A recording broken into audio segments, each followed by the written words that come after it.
Salam, ketemu lagi dengan Sir Alvan. Kali ini kita akan mencoba membahas materi ekonomi di kelas 11. Kali ini Sir akan membahas bab 2 mengenai pertumbuhan dan pembangunan ekonomi. Nah, bagaimana kabar anak-anak kami sekalian? Semoga tetap dalam keadaan sehat dan tentunya tetap semangat mengikuti pembelajaran jarak jauh ini. Mudah-mudahan dengan tutorial ini anak-anak kami nantinya mampu memahami materi ini. Nah, jadi kali ini kita akan membahas bab 2 ekonomi kelas 11 dengan judul besarnya itu adalah pertumbuhan ekonomi dan pembangunan ekonomi. Namun kali ini saya fokus membahas pertumbuhan ekonomi dulu di pertemuan ini ya. Jadi di pertemuan selanjutnya nanti kita akan membahas pembangunan ekonomi. Nah, apa saja yang akan kita bahas kali ini? Ikuti terus, tetap fokus, dan tentunya anak-anak kami harus semangat ya. Nah, kita masuk saja. Coba kalian perhatikan pertumbuhan ekonomi Indonesia triwulan 2 tahun 2020 yang terbaru ini saya dapatkan dari BPS ya, Badan Pusat Statistik. Nah, di sini dapat anak kami lihat di triwulan 2 itu tahun 2020 pertumbuhan ekonomi kita itu sangat menurun ya. Nah, mungkin ini dapat kita pahami karena adanya pandemi COVID-19 yang mengganggu pertumbuhan ekonomi bukan hanya saja Indonesia tapi secara global ya, dunia. Nah, namun di sini yang akan kita bahas anak-anakku sekalian dan yang menjadi tujuan pembelajaran kita adalah nantinya setelah pembelajaran ini tentu anak-anak kami akan mampu menjelaskan pengertian serta teori-teori pertumbuhan ekonomi. Nah, yang kedua nanti kalian akan mampu mendeskripsikan cara mengukur pertumbuhan ekonomi itu ya. Nah, langsung saja kita perhatikan. Yang pertama kita masuk pengertian pertumbuhan ekonomi. Nah, apa sih pertumbuhan ekonomi itu kan gitu pertanyaannya. Nah, jadi pertumbuhan ekonomi itu anak-anakku sekalian adalah proses peningkatan PDB atau produk domestik bruto yang ditandai dengan peningkatan produksi barang dan jasa dari waktu ke waktu. Nah, itu pengertian pertumbuhan ekonomi ya. Nah, kemudian pertumbuhan ekonomi itu dikatakan nanti meningkat apabila persentase kenaikan PDB pada suatu periode lebih besar ya dari periode sebelumnya. Nah, begitu. Kemudian apa saja faktor-faktor yang mempengaruhi pertumbuhan ekonomi? Ada dua anak-anak sekalian. Yang pertama ada faktor ekonomi dan faktor non-ekonomi. Nah, apa faktor ekonomi itu? Yang pertama sumber daya alam, modal, organisasi, teknologi, pembagian kerja, dan juga skala produksi. Nah, sementara faktor non-ekonominya yang dapat mempengaruhi pertumbuhan ekonomi itu ada manusia, ada sosial, ada budaya, politik, dan juga administratif ya. Nah, itu dia. Kemudian kita lanjut. Apa sih penting atau manfaat daripada perhitungan pertumbuhan ekonomi suatu negara? Nah, ini sangat penting sekali anak-anak sekalian karena pertumbuhan ekonomi itu nanti untuk pertumbuhan ekonomi suatu negara yang tinggi itu dapat meningkatkan kesejahteraan ya. Nah, kemudian pertumbuhan ekonomi itu dapat membuka kesempatan kerja yang seluas-luasnya. Kemudian pertumbuhan ekonomi dan perbaikan distribusi pendapatan ya, pemerataan pendapatan. Kemudian yang terakhir sebagai persiapan bagi tahapan kemajuan ekonomi suatu negara untuk selanjutnya begitu. Nah, kemudian kita masuk faktor penentu pertumbuhan ekonomi ya. Nah, yang pertama peningkatan barang, modal, dan investasi tentunya ya.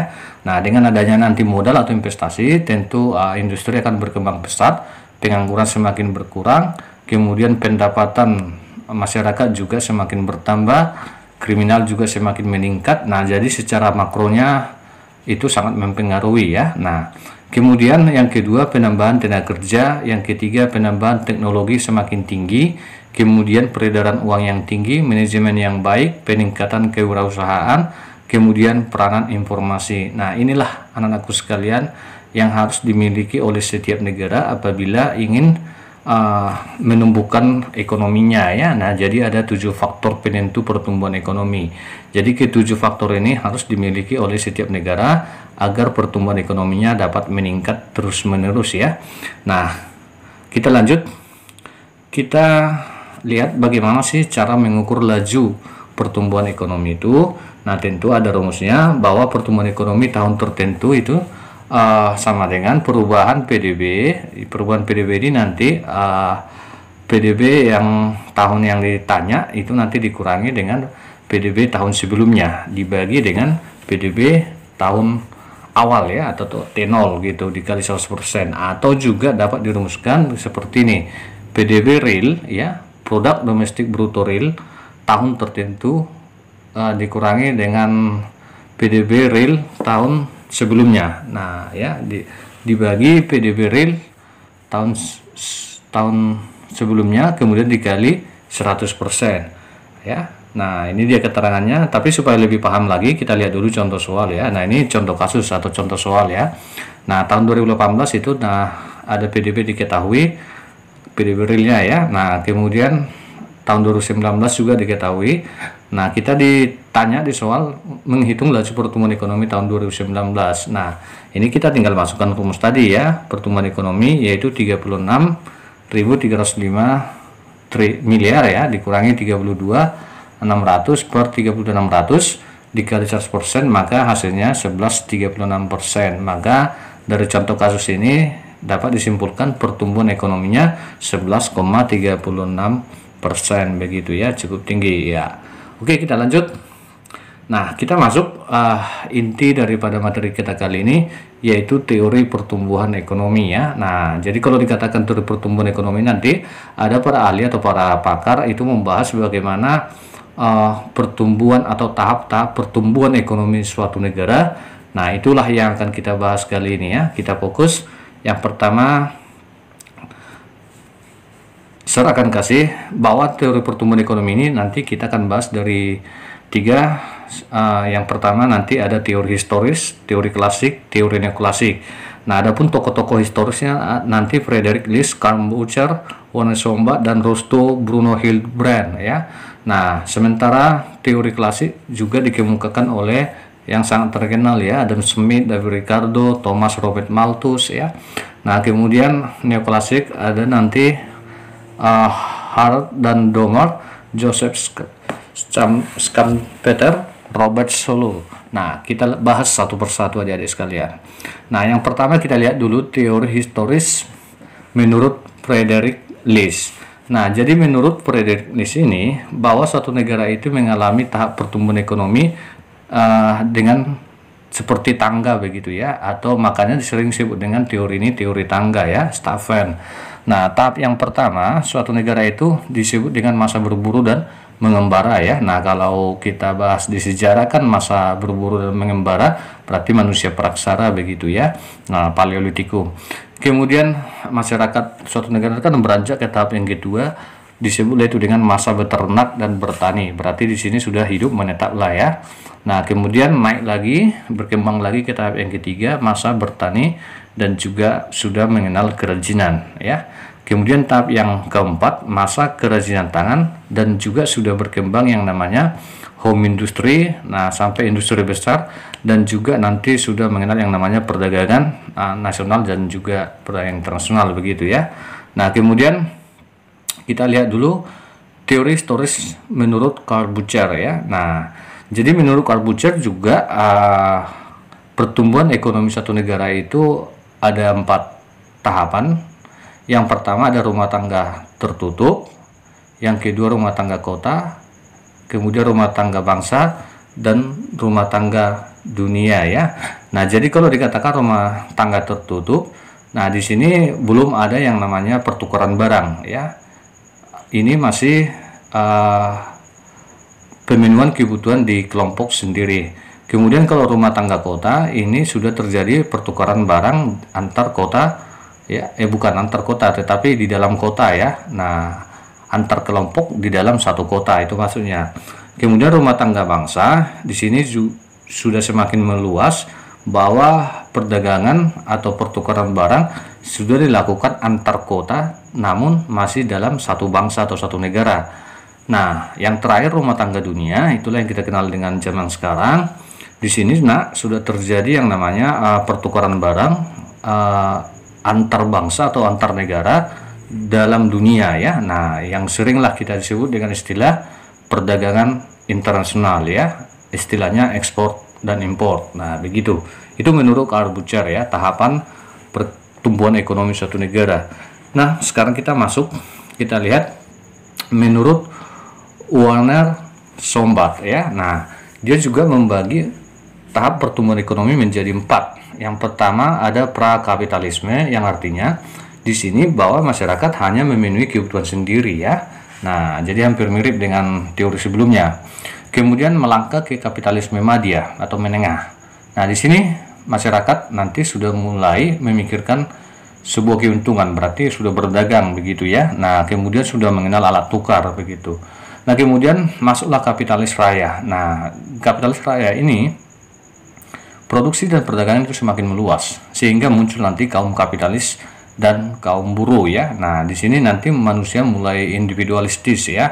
Nah, di mana nanti muncullah ya kapitalis. Kapitalis ini artinya itulah pemegang modal ya, sebagai bos gitu ya. Nah, kemudian mereka membutuhkan yang namanya buruh atau tenaga kerja. Nah, dari di sini juga nanti munculnya yang namanya kaum buruh itu mulai diperbudak karena individualistis tadi ya, menginginkan keuntungan yang sebesar-besarnya begitu. Nah, oleh sebab itu nanti maka muncullah kapitalis akhir. Di sini kapitalis akhir ini mulailah muncul yang namanya kaum sosialis. Siapa ini kaum sosialis? Kaum sosialis ini adalah kaum yang perjuangkan nasib daripada para kaum buruh ya, yang pada awalnya mereka banyak diperbudak, kemudian mereka berjuang supaya jangan terjadi kesenjangan yang sangat tinggi antara kapitalis dengan kaum buruh ya.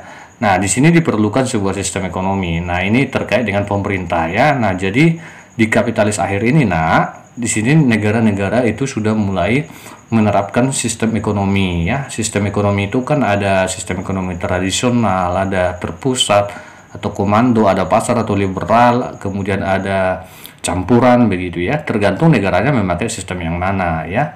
Nah, begitu. Jadi tujuannya itu adalah untuk mensejahterakan masyarakat umum ya. Nah, jadi pada kapitalis akhir ini intinya bahwa kaum kapitalis mulai terkikis, kira-kira begitu ya. Nah, kita lanjut, kita masuk Rostow ya. Nah, W.W. Rostow. Nah, dia juga membagi 4 tahapan daripada pertumbuhan ekonomi suatu negara. Nah, tentu suatu negara itu akan berangkat dari yang namanya ekonomi tradisional. Nah, di sini ekonominya itu sangat sederhana, artinya belum mengenal teknologi ya anak-anak sekalian. Kemudian tahap yang kedua masuklah persyaratan untuk lepas landas. Nah, ini ciri-cirinya pertumbuhan ekonomi itu cepat meningkat ya. Nah, dan juga diikuti investasi itu sudah berkisar 5-10% dari NNI, Net National Income ya. Nah, kemudian masuk tahap yang ketiga, perekonomian matang atau dewasa. Nah, di sini anak-anak sekalian, perekonomian tidak lagi dipengaruhi oleh bangsa lain. Artinya bahwa bangsa itu, negara itu sudah mampu mengatasi masalah-masalah yang timbul di negeri sendiri ya, masalah ekonomi yang maksudnya. Kemudian yang terakhir, tahap yang paling tinggi yaitu masa ekonomi konsumsi tinggi. Nah, di sini anak sekalian, negara itu sudah bisa dikatakan negara maju, sudah makmur ya. Bukan hanya pertumbuhan ekonomi saja, tapi sudah pembangunan ekonomi, pemerataan pendapatan juga sudah merata ya. Nah, artinya telah memikirkan alokasi konsumsi dibanding pendapatan. Artinya anak-anakku sekalian, negara yang sudah memasuki masa ekonomi konsumsi tinggi, itu masyarakatnya itu cenderung dia memikirkan mengalokasikan konsumsi, artinya pendapatan mereka cukup tinggi.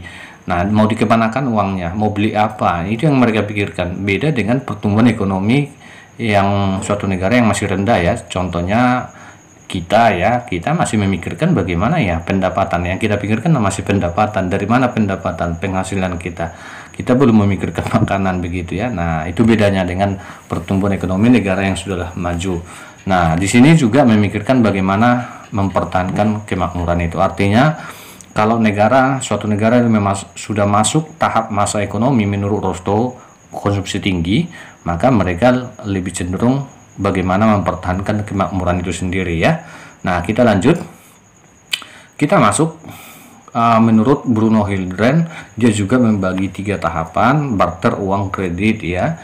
Nah, ini juga bisa kita hubungkan dengan sejarah tahap perkembangan uang ya, kira-kira begitu. Nah, jadi barter ini kan pertukaran barang dan barang gitu ya. Nah, di sini belum mengenal alat tukar. Kemudian nanti menurut Hilbrand setelah barter maka muncullah yang disebut dengan alat tukar, itulah uang ya. Nah kemudian uang ini juga berkembang, kalau kita bahas lagi nanti itu ada dari mulai uang barang, ada uang logam, masuk uang kertas ya. Nah dari uang kertas masuklah yang namanya uang giral ya, uang giral. Nah kemudian kredit. Nah itu menurut Bruno Hilbrand. Nah saya rasa itu teori-teori pertumbuhan ekonomi menurut teori historis. Sekarang kita masuk teori klasik anak-anakku sekalian. Nah teori klasik ini pencetusnya atau pemikirnya ada Adam Smith ya. Nah seperti apa Adam Smith mengatakan pertumbuhan ekonomi itu? Nah pertumbuhan ekonomi suatu negara itu tergantung kepada PDB, produk domestik bruto, ataupun output daripada suatu negara itu sendiri.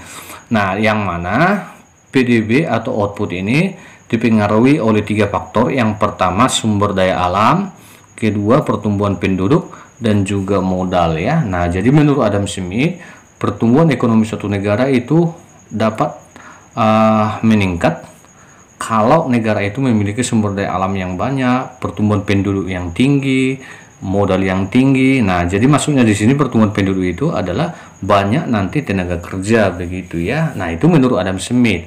Nah namun muncullah muridnya sendiri namanya David Ricardo. Dia juga kurang sepaham dengan Adam Smith, karena David Ricardo mengatakan begini, pertumbuhan ekonomi suatu negara akan mengalami kemandengan atau stagnasi jika pertumbuhan penduduk terus meningkat. Nah jadi di sini antara David Ricardo dengan Adam Smith itu bertentangan ya. Nah tadi kan Adam Smith mengatakan faktor penentu pertumbuhan ekonomi itu salah satunya adalah pertumbuhan penduduk yang tinggi. Sementara David Ricardo mengatakan kalau penduduk suatu negara tinggi itu dapat menghambat pertumbuhan ekonomi suatu negara. Nah, kenapa? Jika tenaga kerja itu berlebih, maka tingkat upah akan rendah. Nah, masuk akal juga ya. Nah, jadi coba kita perhatikan teori David Ricardo ini nanti dijelaskan lagi dengan teori dia yang sangat terkenal yang disebut dengan istilah the law of diminishing return ya. Nah seperti apa ini? Coba kalau perhatikan teorinya seperti ini ya. Nah coba kita perhatikan pertanian ya. Kita ambil contoh pertanian begitu ya. Nah coba perhatikan tanah tetap artinya bahwa tanah ini ukurannya itu kita tetap tidak berubah, tidak ya, tetap dia ya. Nah tenaga kerja, coba perhatikan tenaga kerja, di saat tenaga kerja 0 ya total produksinya nggak ada gitu ya, marginal produknya juga nggak ada. Tetapi di saat tenaga kerjanya 1, petaninya 1, yang diproduksi adalah 10, katakanlah 10 karung contoh ya. Nah kemudian kalau seandainya tenaga kerja ini ditambah menjadi 2, nah berapa yang dihasilkan? Nah 20 ya. Nah 20, sehingga nanti marginal produknya 20 dikurang 10, maka marginalnya itu adalah bertambahnya berapa? 10 begitu ya. Nah coba ditambah lagi, ditambah tenaga kerja 3 ya. Nah maka total produksi 35. Nah 35 dikurang 20, nah marginalnya 15. Nah ditambah lagi 4 tenaga kerja, total produksi 55, marginalnya itu 20, yaitu 55 dikurang 35 ya. Nah kemudian selanjutnya 5. Nah sekarang yang ke-6, coba perhatikan, ditambah terus, tenaga kerja ditambah terus. Nah di saat tenaga kerja ditambah 6, hasil produksinya 90. Memang dilihat dari total produksi meningkat ya, 80 ke 90 meningkat ya, tetapi marginal produknya itu sudah menurun 25 ke 10, kan ini menurun kan. Nah ini disinilah yang disebut dengan the law of diminishing return ya. Nah ini artinya apa? Bahwa sudah terjadi kemandengan atau stagnasi ya. Bukan berarti ditambah terus nanti total marginalnya belum tentu naik terus begitu ya. Bisa saja sampai mendekati 0, bahkan sampai minus begitu. Mungkin dari teori ini anak-anak kami dapat memahami teori daripada David Ricardo ini ya. Oke, paham ya. Nah kita lanjut, kita masuk teori klasik yang berikutnya, yaitu uh, Thomas Robert Malthus ya, Thomas Robert Malthus. Nah, Thomas Robert Malthus ini sejalan atau sepaham juga dengan David Ricardo ya, bahwa pertumbuhan ekonomi suatu negara akan mengalami kemandangan stagnasi jika pertumbuhan penduduk meningkat terus ya. Nah, teori Robert Malthus yang sangat terkenal ini dia menggambarkan teori seperti ini.